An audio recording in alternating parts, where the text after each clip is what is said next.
video kakabsat ay magluluto tayo ng ating dinner. Siyempre, bagong lahat kakabsat is batiin ko muna kayo ng magandang araw. Yan, bali dito kakabsat ay naggisa muna ko ng sibuyas.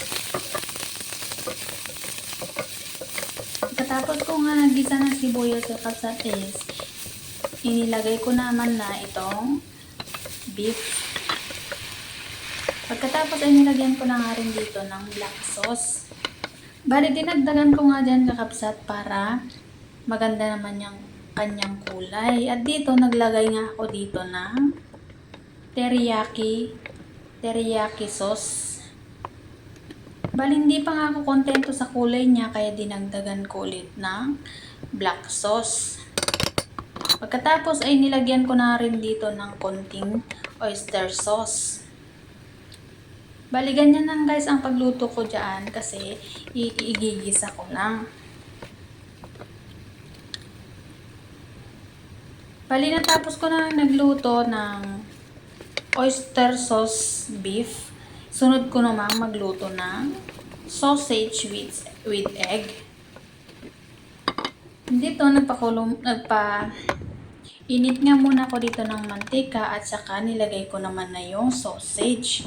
Bali, ginisa-gisa ko nga muna ito hanggang sa mag-brown at mag-crispy ng konti. Dali-dali ko na nilagay dito ang itlog dahil nasusunog na nga ang sausage dahil malakas ang apoy. Siyempre, pinaikot-ikot ko nga muna yan para yung mga iba naman sa ibabaw is maluto siya.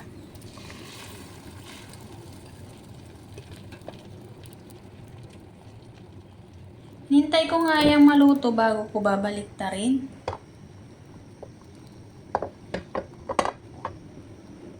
Ganyan lang kasimple ang luto ko dito sa Singapore. Gusto ko na nga baliktarin pero ang lambot kaya na hindi siya magandang baliktarin. Kaya ang ginawa ko ay inati ko na nga muna dyan sa gitna para madali ko siyang mabaliktad.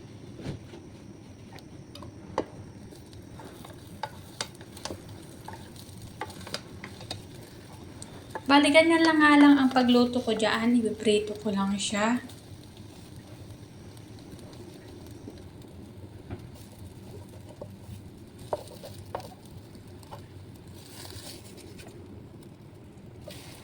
Bali, natapos na nga is hinango ko na nga ito. Pagkatapos ay susunod naman nating maggisa ng French bean. Bali, dito naglagay ulit ako ng mantika. Bali, tumatalsik na dito yung mantika ko kasi natalsikan siya ng tubig. Hinintay ko nga muna itong uminit bago ako mag-umpisang maggisa.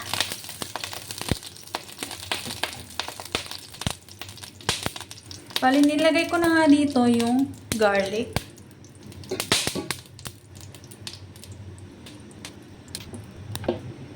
Ginisa-gisa ko nga muna ito hanggang sa mag-brown.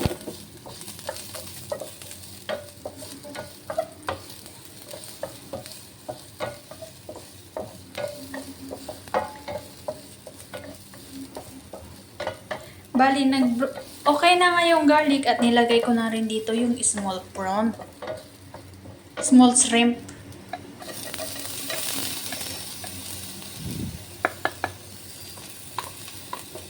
Bali, ginasa-gasa ko nga muna dito hanggang sa maamoy yung amoy niya at saka mag-crispy naman siya ng konti. Pagkatapos ay nilagay ko na nga dito yung French bean.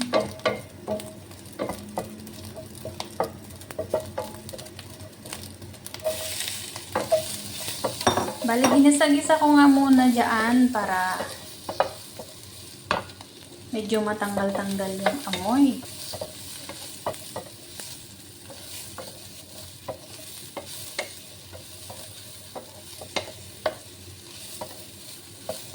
Pagkatapos ay naglagay na nga rin ako dito ng kaunting tubig. At hinalo-halo ko na naman ito. Pagkatapos ay nilagyan ko na nga ito ng sauce. Bali pa unti-unti nga lang ang nilalagay kong sauce kasi ganyan dito sa Singapore. Ang pagkain nga pala dito is halos walang lasa. Ayaw nila ng maalat. Kaya konti lang ang nilalagay na sauce.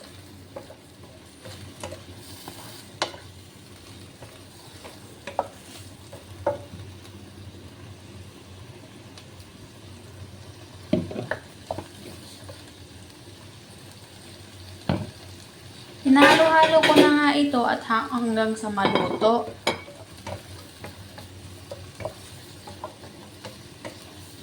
Bali okay na nga ito dahil ang gusto naman nila is hindi overcook. Gusto nila yung may crunchy pag kinain nila. At dito naman ay nakapagluto na rin ako ng sabaw. Bali itong sabaw na ito is watercress na may nilagyan ko na rin siya ng carrots. At ito na nga yung niluto ko. Bali ito yung beef. Teriyaki beef. Ito naman yung pinirito kong itlog at ito naman yung French bean na ginisa ko. Hanggang dito na lang ang aking video. Thank you for watching!